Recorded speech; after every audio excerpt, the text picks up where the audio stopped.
Bismillahirrahmanirrahim. Assalamualaikum warahmatullahi wabarakatuh. Kami merupakan pelajar tahun 2 daripada pengajian Quran dan Multimedia, Fakulti Pengajian Al-Quran dan Sunnah. Projek kami pada kali ini adalah bertemakan Baitul Al-Hikmah, an intellectual center for academic scholars and researchers. Izinkan saya menerangkan serba sedikit berkaitan projek kami pada MKBC kali ini.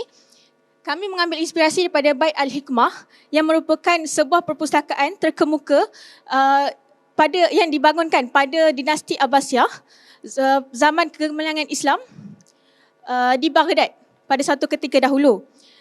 Perpustakaan ini merupakan satu pusat intelektual terbesar yang dipelopori oleh masyarakat Islam, pemimpin-pemimpin Islam. Dan perpustakaan ini juga merupakan satu tempat pengumpulan jutaan naskah ilmiah yang datang daripada yang mengandungi ilmu-ilmu agama seperti ilmu hadis, Al-Quran, serta ilmu-ilmu sains seperti biologi, geometri dan matematik. Mereka bentuk Minecraft World yang kami buat pada kali ini diinspirasikan mengikut reka bentuk pelan seni bina Perpustakaan Baharu Baghdad. Disebabkan oleh sejarah Baitul Hikmah yang dihancurkan oleh serangan Mongolia semasa kejatuhan dinasti Abbasiyah, Iraq ataupun Baghdad di Iraq pada tahun 2013 telah merancang satu pembinaan perpustakaan baharu di negara Baghdad yang menggunakan pelan seni bina seperti yang kami paparkan itu. Jadi kami menggunakan pelan seni bina ini sebagai inspirasi untuk kami membina World Minecraft kami. Objektif kami dalam menjalankan projek ini adalah sangat jelas, selaras dengan wahyu pertama yang diturunkan dalam Al-Quran yang bermaksud Iqra, yang difirmankan oleh Allah dengan kalimat Iqra bermaksud baca. Selaras dengan wahyu itu, termasuk dengan program Iqra at USIM yang USIM libatkan diri untuk mencapai masyarakat membaca menuju ke tahun 2030. Objektif projek kami ini adalah untuk melahirkan sifat rajin membaca dalam kalangan pelajar serta memupuk kesedaran tentang pentingnya membaca dalam menuntut ilmu dalam menuntut ilmu. Betapa pentingnya membaca dalam menuntut ilmu. Berkaitan besar antara Baitul Hikmah dan USIM antaranya adalah integrasi ilmu nakli dan akli. Kedua-dua institusi ini menggunakan ataupun mengumpulkan ilmu-ilmu daripada bidang agama serta sains sekaligus melahirkan para ilmuwan yang mahir dalam ilmu akademik juga mempunyai etika yang baik. Seterusnya izinkan saya menerangkan tentang gamifikasi dalam projek kami ini. Baitul Hikmah ataupun World kami ini merupakan sebuah kuis yang bertemakan tokoh-tokoh Islam. Dan ianya terdiri daripada 3 tahap, iaitu tahap mudah, sederhana dan mencabar. Bagi tahap pertama, apa yang pemain harus lakukan ataupun untuk menyelesaikan kuis tersebut, apa yang harus dilakukan oleh pemain adalah mereka perlu mencari buku jawapan yang kami sediakan dalam perpustakaan sebagai satu langkah untuk menjawab soalan yang akan diberikan kemudian. Seterusnya, setelah menjumpai buku tersebut, mereka dikehendaki untuk mencari bilik bilik pertanyaan ataupun bilik yang betul berkaitan bilik yang betul untuk mereka menjawab soalan-soalan yang kami sediakan. Okey. Bagi tahap 2, kami menggunakan tema Parker, dalam bahasa Inggeris yang disebut Parker ataupun yang kalau dikenali sebagai satu aktiviti lompat-melompat bangunan dari satu tempat ke satu tempat. Okey. Dalam permainan kami pada tahap kedua ini, pemain perlu memanjat bangunan dengan cara melompat-lompat dari satu blok ke satu blok sehingga mencapai atap bangunan tersebut. Dan di atas atap tersebut merupakan terdapat kuis yang kami sediakan untuk mereka jawab. Pada tahap ketiga, di sini kaedah mereka di sini apa yang pemain perlu lakukan adalah membaca. Sebelum memulakan kuis kami itu, mereka perlu membaca nota yang kami sediakan berkaitan dengan tokoh-tokoh Islam secara menyeluruh. Dan mereka disediakan satu buku soalan sebelum mereka melangkah masuk ke bilik menjawab soalan. Sekali mereka dah masuk ke bilik menjawab soalan tersebut, mereka tidak boleh keluar dan mereka hanya perlu merujuk buku soalan yang kami sediakan. Okey, dalam permainan kami sediakan beberapa pengajaran yang pemain akan dapat daripada setelah bermain permainan kami ini. Pada tahap pertama, pada tahap 1, cabaran yang kami sediakan adalah mencari buku tersebut dalam pelbagai kotak yang kami sediakan dalam perpustakaan kami ini. Jadi pengajaran daripada cabaran tersebut adalah pelajar perlu jelas bahawa apa yang mereka cari itu, pelajar perlu jelas tentang apa bahan yang mereka perlukan, apa bahan yang berfaedah untuk mereka dan meninggalkan perkara yang tidak berfaedah. Dalam tahap 1 itu tadi, buku-buku yang kami sediakan, ada buku yang kosong dan ada buku yang mengandungi jawapan. Oleh itu, para pelajar pemain perlu meninggalkan buku-buku yang kosong, buku-buku yang tidak berfaedah dan hanya mencari buku yang diperlukan saja, iaitu buku jawapan.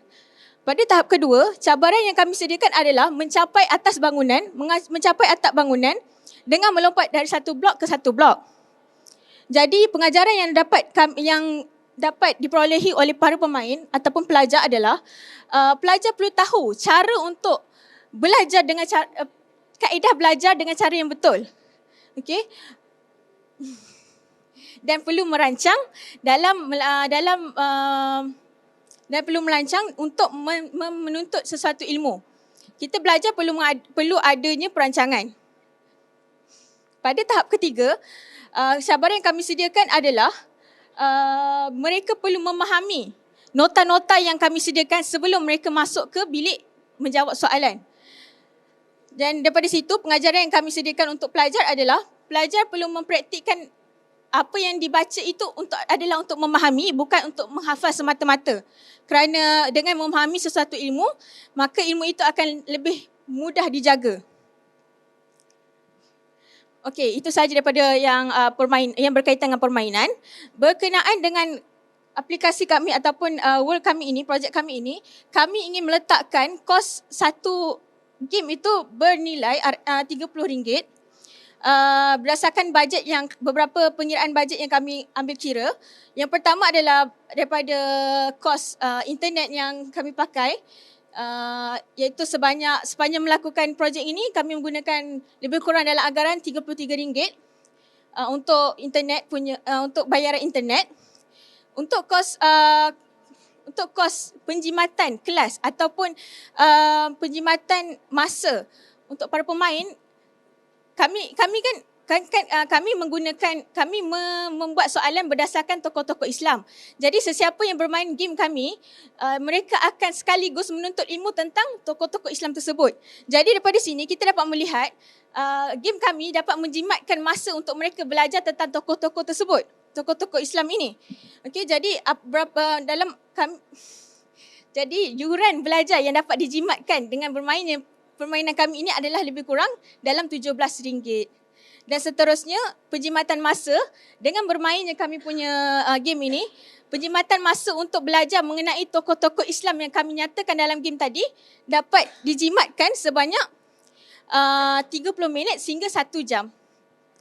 Jadi itu sahaja daripada kami berkenaan dengan projek Baitul Hikmah kami. Semoga apa yang kami jalankan ini dapat memberi manfaat yang sebenar kepada para pelajar dan pemain yang bermain game tersebut. Okey, Assalamualaikum warahmatullahi wabarakatuh dan terima kasih banyak untuk presentation yang saya nampak ni game memang cantik, pergi ke arah ilmu hadis, lepas tu ambil juga ni Baitul Hikmah, cakap sikit pasal sejarah Baitul Hikmah. Saya ada satu soalan je. Tadi kata ada 3 peringkat atau 3 tahap dalam kuis. Okey, soalan saya, 3 tahap ini yang senang, susah sikit dan mencabar. Betul? Soalan saya, berdasar apa you tetapkan tahap kuis ini? Adakah sekolah rendah, sekolah menengah, universiti atau untuk semua? Ini satu. Yang kedua, maklumat dan soalan kuis yang ada dalam game ini, sebab game ini saya nampak akan pergi jauh insya-Allah. Okey, jadi maklumat ni adakah kamu semak kesahihan maklumat ini? Ada yang bantu awak untuk semak atau you balik untuk rujukan yang muktamad? Itu je soalan saya. Terima kasih Doktor.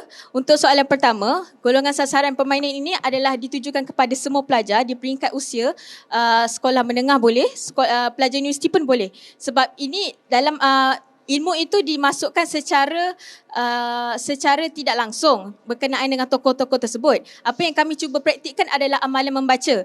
Kerana dalam game kami ini banyak tricky part yang mana kalau pemain tidak membaca, mereka tidak dapat menyelesaikan perkara tersebut.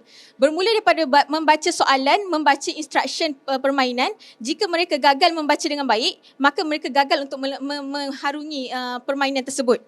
Untuk soalan kedua, berkaitan dengan maklumat yang kami gunakan untuk bertanya tentang tokoh-tokoh tersebut. Alhamdulillah, semasa kami menjalankan, membangunkan projek ini, kami mencari maklumat tersebut dalam 2 minggu untuk di library ini untuk mengenal pasti tentang tokoh-tokoh tersebut. Antaranya adalah berkaitan dengan Ibn Khaldun, Imam Al-Ghazali, Imam Al-Bukhari dan Ibn Al-Khawarizmi. Maaf. Terima kasih. Okey, nak tanya satu. Tadi game ini untuk hadis atau untuk ilmu secara umum? Ilmu secara umum. Itu bila dengar Ibnu Khaldun.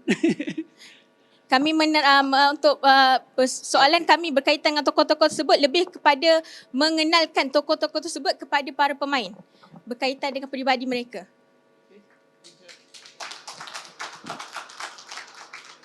Assalamualaikum warahmatullahi wabarakatuh. Tania, Kapten QM betul? Okey, ke peringkat sini. Okey, saya dah ada juga saya bermain game kamu ni. Oh, sangat menarik, sangat kreatif, cantik. Cuma dia tidak ada sedikit pendekatan mengikut tema dengan USIM ini. Okey? Sebab saya fikir masa saya dengar Baitul Hikmah ni, saya ingatkan dia macam ada dekat dalam USIM kan, satu center Baitul Hikmah tu. Okay, sebab dia punya, saya nampak dia punya tokoh-tokoh Muslim yang dibuat dalam world tu memang sangat kreatif dan cantik. Saya pujilah untuk yang ini. Cuma saya nak tanya, kenapa ada spesifik Muslim scholar yang dipilih? Okey. Dan kenapa pada zaman Islam itu? Macam mana? Pada zaman Islam yang dulu. Kenapa? Dia kan Muslim scholar ni sebenarnya kalau kita lebih luas ke depan, dalam dunia generasi sekarang pun ada Muslim scholar juga sebenarnya. Tapi why you choose yang Cik Ibn Khaldun ni? Saya nampak dia punya foto-foto tu bila saya masuk game tu. Sangat menarik lah. Cuma satu. Yang kedua, pertama, kenapa pilih the certain Muslim scholar? Okay, kedua, kenapa main purpose betul untuk membaca pembacaan tentang Muslim scholar kepada target user? Target user ni untuk undergrad saja ya?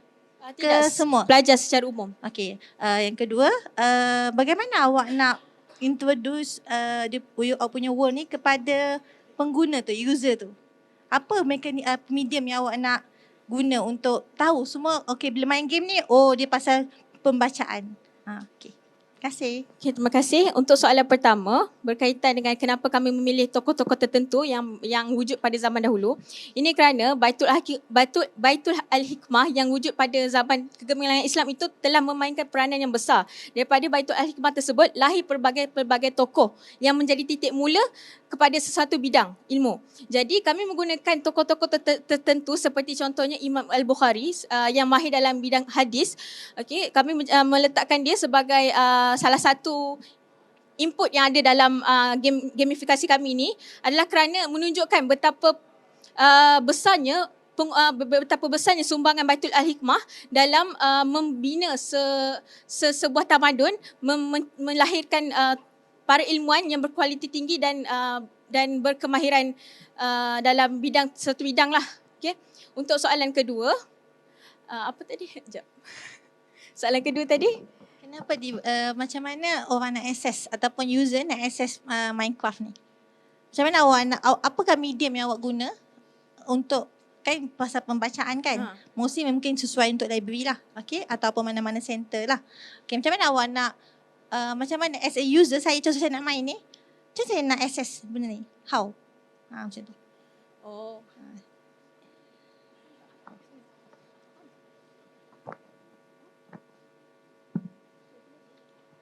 Adakah target usernya hanya student USIM? Tidak. Tidak. Belajar secara umum. Dalam perancangan kami mungkin gamifikasi kami ini boleh diserahkan kepada para pendidik yang ingin memupuk anak-anak muridnya untuk membaca. Dan sebagai permulaan, jika mereka melihat anak murid mereka mempunyai masalah dalam membaca, contohnya malas membaca, mereka boleh, para pendidik ini boleh menjadikan kami punya game ini sebagai satu ikhtiar untuk mereka melihat betapa pentingnya membaca ini. Maksudnya dia mementas umur lah. Daripada sekolah rendah ke? Sekolah menengah dicadangkan. Sekolah menengah sampai universiti lah. InsyaAllah. Betul. Terima kasih. Okey, soalan saya minta jawab dengan ringkas sajalah. Dalam game awak ni ada elemen, ada sebut USIM tak? Ada. Ada. Maksudnya adalah kalau orang nak kait dengan tema utama kita, USIM cemerlang, USIM disayang tu kat mana tu? Macam mana nak gambarkan USIM cemerlang, USIM disayang? Seperti, izinkan saya menunjuk satu gambar. Okey, seperti kita lihat, USIM mempunyai satu identiti Iqra di bulatan Iqra di hadapan USIM tu, di hadapan Chancellery tu, betul tak? Jadi elemen yang kami letakkan juga adalah pada bumbung Minecraft, bumbung perpustakaan kami ini yang menunjukkan kalimah Iqra. Daripada situ kami membawa identiti USIM yang sedang menjalankan program Iqra at USIM tersebut dalam kami punya bangunan. Jadi itu dari sudut design yang kami jalankan. Jadi bila last kali jalan sampai ke tahap yang last kali, akhirnya akan rasa sayang USIM lah ya? Ke macam mana? Boleh lah insyaAllah. InsyaAllah ya, boleh sayang kepada tokoh Islam lah sebenarnya. Okey. Berapa banyak buku saya boleh baca dalam tu? Katanya dia satu perpustakaan, betul tak? Kalau saya nak masuk sekarang lah, berapa banyak buku yang saya boleh baca?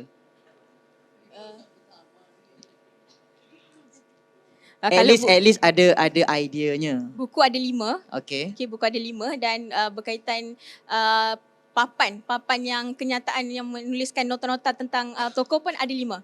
Alright, alhamdulillah. Terima kasih. Sama-sama. Terima kasih. Sekian wabillahi taufiq wa hidayah. Wassalamualaikum warahmatullahi wabarakatuh.